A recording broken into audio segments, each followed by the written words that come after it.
Magandang araw Pilipinas, magandang araw Soc Sargent, and welcome sa isa na naman pong edisyon ng ating programang Performing and Informing at PIA 12 Infoline na hatid po sa inyo ng Philippine Information Agency Region 12 at ng Information Coordinating Network of Soc Sargent o ICON SOCS. Sa ngalan po ng aming Regional Head, Brian E. Abgilan, and of course na aking partner dito sa technical, na si Oliveros Rivera.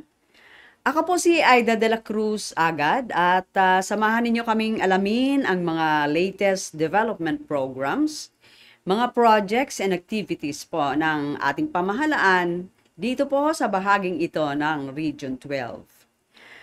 Mapapakinggan din po ang ating programa sa ating mga partner radio stations at mapapanood po tayo sa Facebook, sa YouTube, and Spotify. And ngayong araw po, pag-uusapan po natin ang isang tanggapan po na nasa ilalim po ng Department of Social Welfare and Development. Ito po yung tinatawag nilang Regional Alternative Child Care Office, itong RACO. Alamin natin, bagong office yata ito under sa DSWD. And we have with us today si Ma'am Jolibel Arrogante. Siya po yung officer in charge ng RACO dito po sa Region 12.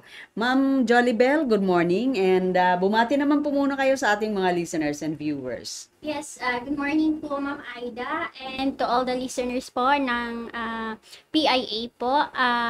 Bago po tayo magsimula, allow me po to greet our Honorable Regional Director Loreto Jr. V. Cabaya of the DSWD, kasama po ng aming aktibong AYUSEC po na si Yusek Janela Ejercito Estrada at yung mga kasamahan po namin sa network po ng Child Care Council at saka mga partners po namin ng mga CCAs, RCFs and program implementers po namin dito sa Region 12. Ma'am, at pinaunlakan niyo po ang aming imbitasyon na maging guest and ma-share po ninyo yung mga impormasyon po regarding po sa mga serbisyo po ng DSWD 12 RACO. Pero bago ang lahat, ma'am, can you tell us kung ano itong opisina ninyo? Anong mga serbisyo ang pwedeng ma-avail ng ating mga residente po dito sa Region 12? Yes po, ang Regional Alternative Child Care Office ay dati pong Adoption Resource and Referral Section po ng DSWD. Nung time po na naaprubahan yung batas na Republic Act 11642, yung tinatawag na Domestic Administrative and Alternative Child Care Act, ang isang epekto po nito ay ang pag-reorganize sa Inter-Country Adoption Board, yung ICAB, na naging National Authority for Child Care. And yung dating section po, nung tinatawag na ARS, ay kinonvert into Regional Alternative Child Care Office. So, attached po kami sa DSWD. Ang national office po namin ay ang National Authority for Child Care. So, ang mga programa po na mandatos po namin, ini-implement po yung sa adoption, domestic adoption, and alternative child care such as yung kinship care, sa foster care, residential care facilities, and other family-like na family care po sa mga batang abandoned, neglected, and voluntary surrendered. Ma'am, aside sa inyong office, meron ba tayong mga adoption centers dito sa Region 12? Sa Pilipinas, meron pong 4 lang na accredited po ng mga agencies natin na nag-cater po ng proseso sa legal adoption, domestic at intercountry. Pero dito po sa region natin ay wala pa po talaga. Pero may mga partner po tayong mga Center for Child Care agencies kung saan sila po yung nagbibigay ng residential care facilities, residential care sa mga children who are abandoned, neglected, and voluntary surrendered po nung parents nila or mga custodians po nila before. Ma'am, sino naman pong pwede mag-apply ng adoption? Ay, hindi ito pwede. Basta-basta lang, ma'am, di ba? Yes, ma'am. With regards to eligibility po, kung sino po ang pwedeng mag-ampon, sa edad, we have a minimum of 25 years old to 60 years old.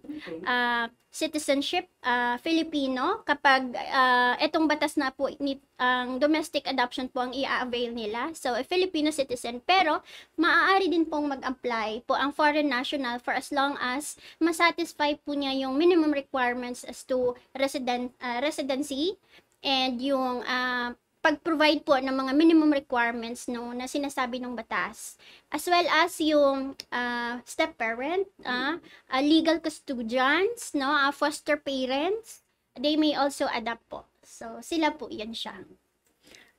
Ano ba yung pwedeng i-adapt? Bata lang ba? Or pwede? May mga age limit din po ba ito? Yes, with regards to age limit, wala po. Kasi meron tayong, for children, kasi usually yun naman po talaga ang nangyayari. No? For adoption kasi ang ating perception sa adoption, yung mga bata, no? Most may infants to toddlers. Pero, may mga adult adoptees din po tayo, especially yung mga nag-undergo po sa simulation o yung na-simulate po yung birth nila. So we have cases po talaga ng mga adult adoption. Dito sa Region 12 meron, Yes, ma'am. dito po, sa Mga ilang Region cases 12. pa yung mga For yung mga na-process na po natin, no, na-issue na po natin ng Order of Adoption by virtue of the Republic Act 11222, ito yung simulation. Meron na po tayong a total of 8, no, na filed administrative petitions and yes, adult. And then 5 na po dito ang na-issue na po natin ng orders. Ma'am, anong reasons bakit naka-qualify sila sa mga adoption? Adult adoption. Oo. Yes. Dito po pumapasok yung vital assessment po ng mga social workers, no? Kasi dito po sa adoption, ang partners po talaga ang mga needed po ng professionals ng mga applicants natin, as well as yung mga prospective adoptive parents natin are the social workers. With regards to adult po, papaano nasasabi kong adult na siya? By the definition po as provided po ng ating batas, makakategorize lang po siya as adult adoptee kapag doon na po siya inabutan ng kanyang age of majority doon sa kanyang nag-adapt sa kanya. And may mga adult adoptees din tayo na mga nakategorize under relative. So, ayan po. Saan po pwedeng lumapit? Sakali po merong gustong mag-avail nitong mga adoption processes na po ito. Oo. Unang-una po, mas malapit kapag lumapit po sila sa mga local social welfare offices, no, within their municipalities. And then, pero they can also direct po dito sa opisina po namin, no, sa Regional Alternative Child Care Office. Nasa compound pa rin po kami ng DSWD. So, we have also our contact details. They may connect us through email, no, sa RACO12 or RACO12 at nacc.gov.ph. Meron din po kaming Facebook page which is RACO space 12. So, and then we have our also contact details po. 0981-781-4029. Pero ang una-una po talaga nilang lapitan is the local social welfare office. Sa munisipyo kung saan po sila resided, and upon the filing na po ng petition nila or pag-submit na ng application, they may direct na po visit sa opisina po ng RACO. Ma'am Jolibel, ano? Yes. Gaano ba kamahal o ano mga speaking of expenses na Yes. adoption Opo. Isa sa mga reason actually po ma'am, struggle po talaga din, no, na parang ang tagal na din na advocacy namin, no, kung bakit alam namin na maraming mga cases po talaga ng adoption pero hindi dumaan sa legal process. Isa sa mga reason is iniisip nila mahal, no. Kasi ito yung kaibahan ng batas natin ngayon sa adoption. Kaya nga po naaprubahan yung batas na Republic Act 11642 kasi pinamura, pinabilis ang proseso. So with regard sa tanong na kung magkano, sa proseso po natin ngayon, hindi na kailangan dumaan sa korte. No? Ang lahat ng petisyon ay direkta nang ipa-file po sa opisina ng RACO. So, hindi na nila kailangang mag-hire ng lawyers, no? So, hindi na sila gagastos ng ganong kalaki. Hindi namin sinasabing hindi sila gagastos. May gagastos yun sila sa pag-acquire ng mga requirements, no? Such as yung mga NBI clearance, mga ganun po. So, yun yung gagastosin nila. Pero pagdating po sa opisina namin, wala po silang babayaran kahit piso. So, bali malilesen lang yung mga legal fees. Opo. Legal fees, wala na po silang babayaran na ganon. And Ma'am Bell, gaano naman katagal yung pag-process ng mga papers? Yes. Pagdating naman po sa timetable, no. Nagdedepende po ito sa category po ng cases. Okay. Sa regular cases, yung regular cases ibig sabihin walang bata na involved. So bali merong couple or single na nag-manifest na gustong mag-avail, no, gustong mag-adopt. So, pwedeng mag-apply po siya. So, dadaan po siya sa dalawang phasing. Yung application hanggang sa ma-match yung bata. And then, yung phase 2, which is yung pagpa-file na ng petition. Now, for such cases, sa mga regular, no, from the time of application hanggang sa ma-match yung bata, it would run to 3 to 6 months po. And then, yung pag-file naman ng petition sa phase 2 na po, from the date of filing ng petition hanggang sa mailabas yung order of adoption ay tumatagal po siya ng 3 to 6 months din. So, in general, it would range from 3 to 6 to 9 months. Ma'am, may mga implications ba ito o epekto pag legal na yung pag-ampon sa isang bata? Yes, actually ma'am, ang benefits po talaga ng legal adoption ay meron po tayong 4 no na identified. Una-una, yung family name, no? Syempre, yung una-unang karapatan ng bata ay magkaroon ng pangalan, no? So, magiging legal niya na nagagamitin yung apelyido, no, ng mag-a-adapt sa kanya. Okay. So, magkakaroon na talaga siya ng legal identity. Pangalawa, yung filial relationship, no? May extend na po yung before kasi sa batas ng domestic adoption, ang relationship is between the adoptive parents at saka yung adoptee lang.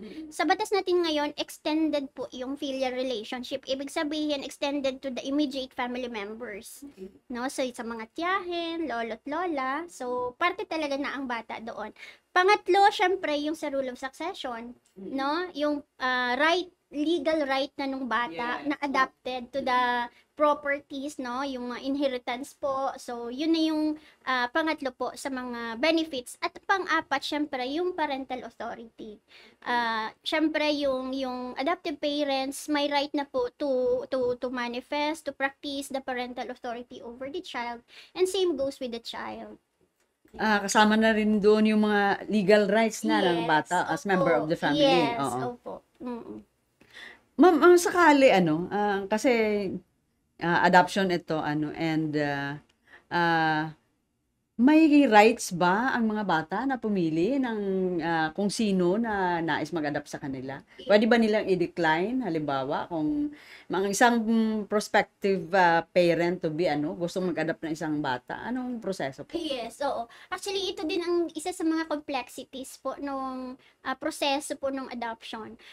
Isa sa mga requirements po ng ating legal adoption is yung written consent, no? So, sa side po ng bata, once ang bata po ay nag-reach po ng 10 years pataas, kailangan na po i-secure yung legal consent ng bata. So, ibig sabihin, dapat alam niya ano yung magiging epekto, alam niya kung ano yung proseso ng adoption, and siya mismo hindi pinilit, no, na pumayag sa legal adoption. So, ibig sabihin, ma'am, once na ang bata ay hindi pumayag, ibig sabihin, we cannot go through with the process. Kasi, ang implications po nun, ma'am, yung relationship. So, i-consider natin yung placement ng bata na doon pa lang sa simula ayaw niyang mag-undergo sa legal adoption. So, may mga implications po yan in the future. So, pero pagdating naman sa bata, sinasabing pwede bang pumili kung sino ang gusto nilang mag-adopt sa kanila. Depende po yun sa staging, ma'am, no? So, again, sinabi nga namin, once ang bata umabot na po ng 10 years pataas, kailangan na yun ng consent niya. So, kahit pa sabihin natin na ipilit, so bawal talaga, bawal yung force, no, na para makabigay siya ng consent, no. Pagdating naman po sa prospective adoptive parents, sila ang hindi pwedeng pumili. Hindi pwedeng pupunta po sila sa agency natin, no? Sa mga centers natin na nag-cater ng mga bata. Hindi po pwedeng pupunta sila doon at magpi-pinpoint sila. Yung parang nagsha-shopping sila, no? Kung sino ang gusto nilang i-adopt. So, bawal po talaga yon. Kasi, kaya nga tayo dumadaan po sa matching process. Ayan. So, pero pwede sila magbigay ng preference nila. during the application, pwede nilang sabihin as to gender, lalaki ba, babae, edad ba, nung range ba nung edad na gusto nilang ma-adapt. After nun, wala nang ibang pagpipilian. Pwede ba sila mag-trial and error muna, ma'am? Oo. Actually, ma'am, sa applicant, once they have, pag during in the course of application po, may proseso po bago po sila ma-approve as prospective adoptive parents. Now, kapag na-approve na po sila, dumaan na sa proseso ng approval, and then subject na po sila for matching. And then the moment na na-match po sila sa bata, tatanungin din naman po sila, ma'am, kung i-accept nila yung result ng matching. Now, in the event po na hindi nila tatanggapin yung result, magbibigay po sila ng letter Y. So, sa proseso po natin, 2 beses lang po sila pwedeng mag-deny. After po niyan, pwede na po silang itanggal, i-delist po. Okay. Oo. Ma'am, kasi merong mga, hindi natin maiwasan ito, mga kamag-anak, ano? Yes. Oh. Okay. Gusto nilang i-adapt gusto ng shortcut. Yes, Oo. oo. Anong move dito ng DSWD Yes. sa prosesong ito? So, sa nasabi ko na po kanina, may mga kategorya po tayo ng adoption. So, regular, meron tayong regular, meron tayong relative. Ito yung mga relative, ma'am. Ito yung relationship po ng mag-a-adapt sa batang i-a-adapt is within the 4th degree of consanguinity or affinity. So, may mga proseso din, hindi ibig sabihin na dahil gusto ng family, agad-agad ipoprocess natin. So, may dumadaan po yan sa case management. Kasi, pinaka-objective po ng batas natin is to as much as possible, we make efforts to retain the child doon sa kanyang biological parents. Only in the event na nag-take tayo ng efforts na hindi possible ang reintegration sa biological parents, as well as walang capable doon sa within the family na mag-provide ng parental care sa bata, tsaka lang po natin i-consider si adoption. So, ibig sabihin po, hindi lahat ng applicant natin automatic sabihin na for adoption kasi dumadaan po sa case management at assessment.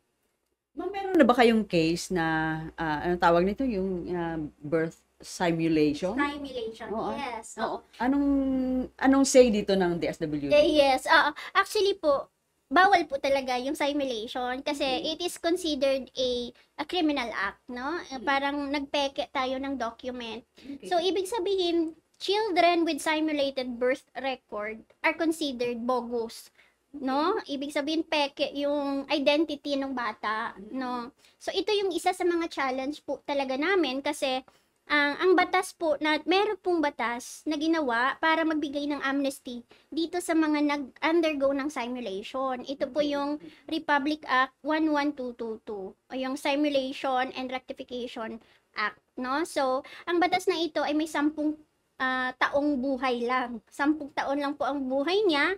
So, it was approved March 19, 2019. So, mag-e-end po ito siya ng March 2029.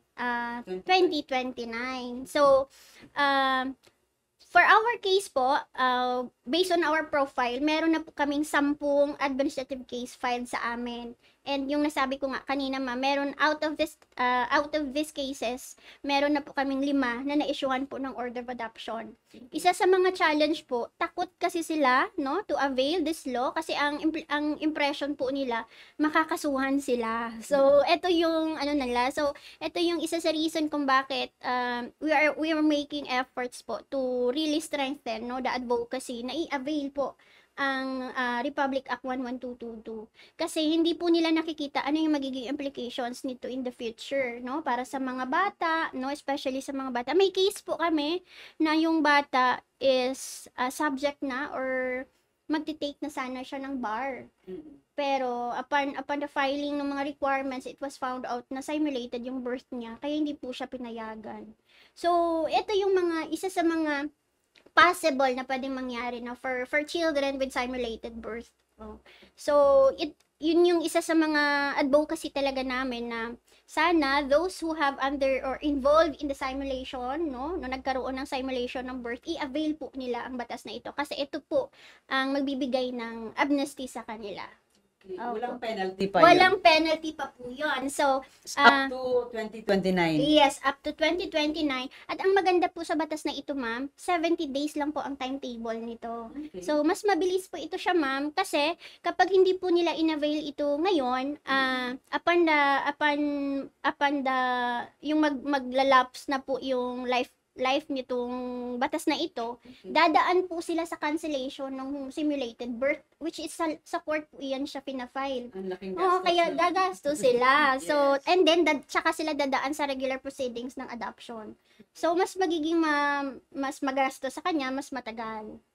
Speaking of gastos, ma'am, may required ba na minimum income ang isang parent na gusto mag-adapt ng isang bata? Yes. Ma'am, ito po din yung gusto naming i-correct, no? At i-educate, no? Kasi ang impression po ng lahat na kapag mag-adapt, kailangan meron kang milyon para maka-adapt, no? In our case, ma'am, we have actually a petitioner who is a tricycle driver, no? So, with regards to minimum income, wala po tayong minimum income requirements. So long na kailangang masatisfy niya po yung mga child care plan, no? So, yung syempre, able siya to provide yung basic needs ng bata, which is yung sa food, clothing, and education. Mama, sakali po, ganitong case, may isang magkaibigan o magkakilala na manganganak at isang prospective tawag dyan? Adoptive parent. Oh. Halimbawa, nag-usap lang po sila na kung pwede, pagkapanganak, i-adapt niya kaagad. Yes. Oo. Maari bang iparegister niya yung bagong panganak na bata sa kanilang pangalan? Yes. So ito po yun, ma'am, itong scenario na ito po yung usual talaga na nangyayari talaga, no, sa atin, no, yung nag-usap lang sila, yung si birth mother, minsan because of, we don't know, whatever circumstances si birth mother, why leading na nag-decide siya na maghanap ng gusto niyang mag-adapt ng kanyang anak. Pero yung act na po nito, maganda naman sana yung objective, no? Kasi most of the reason is gustong mabigyan ng mabuting future yung bata. But yung process lang yung mali, no? The process yung mali. So, ito po yung mga events na po nito. Ito yung nagli-lead sa simulation. Yes. No, na ipa-record na agad sa nag-adapt yung bata, which is by law. Ito nga yun, ma'am, yung it's a criminal act, no? Bawal siya kasi parang na-forge nyo yung public document. Our birth certificate is a public document. So, any information na hindi po totoo, it's a criminal act, no? So, bawal po yan, and then marami pa pong gumagawa niyan. So, kaya nga po, ang advice namin na for those, no, na mga birth mothers or birth parents wanting to surrender their children for adoption, please punta po tayo sa office po ng local social welfare office para ma-assist po kayo kung saan po dapat kayo lumapit, no, para sa case management. And then para maiwasan din po itong mga cases ng simulation.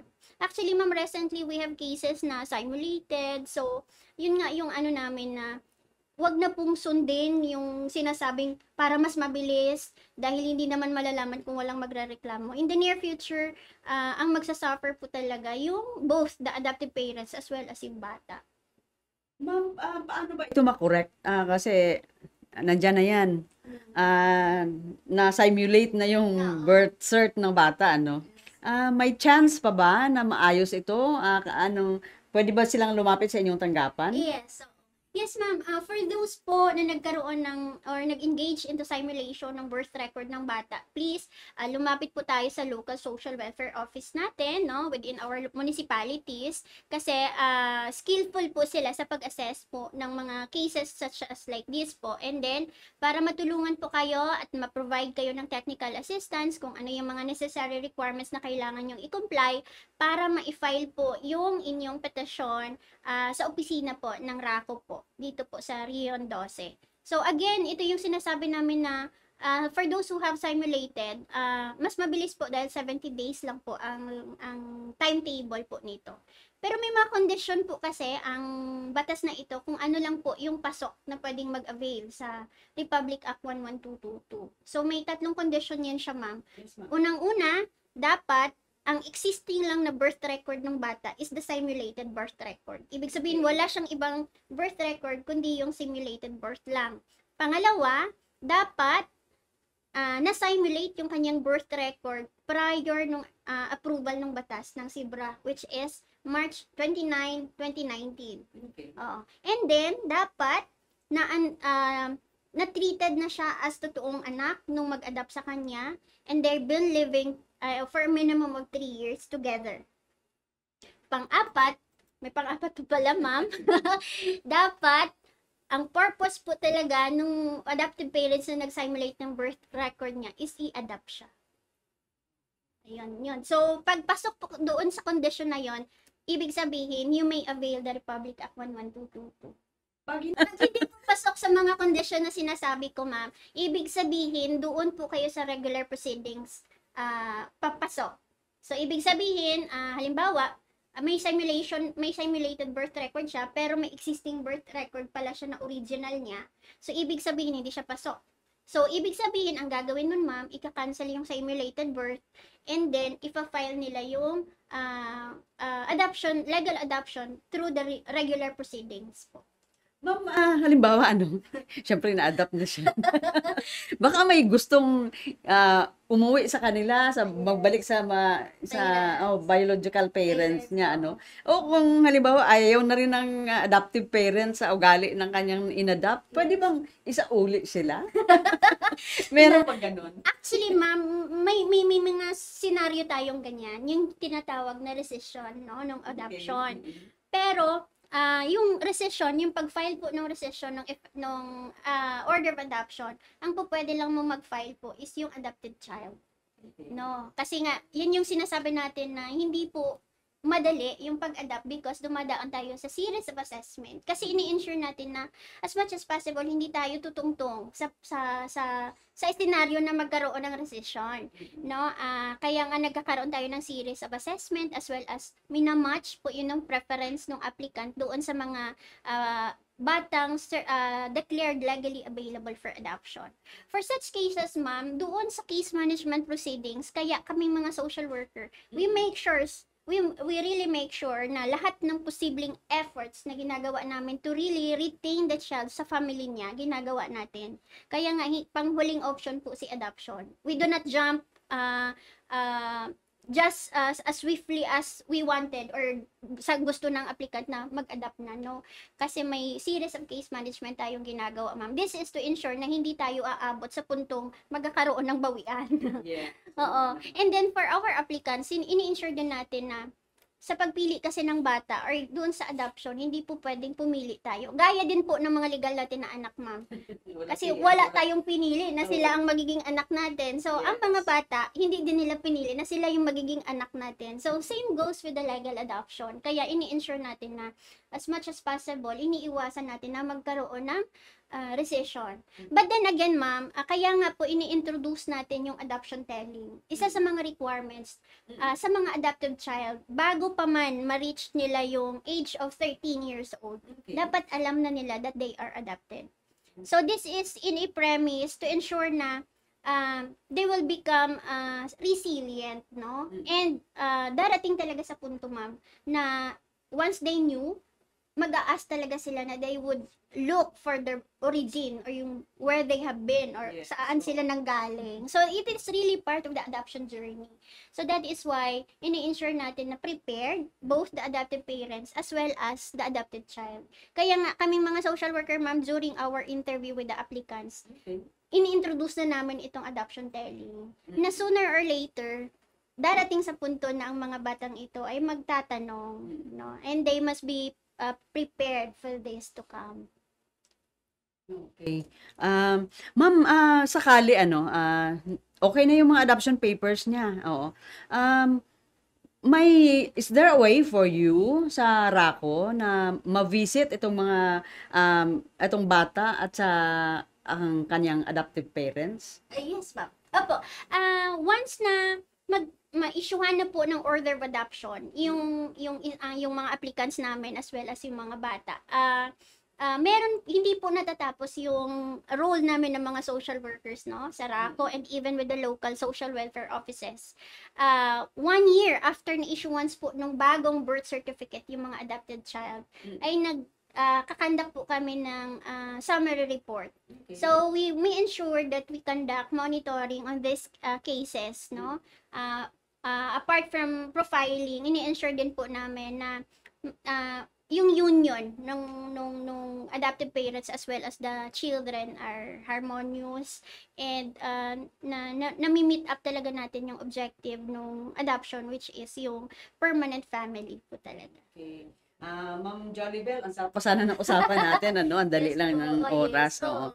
But for this time, siguro final words nyo before tayo mag-end with this interview.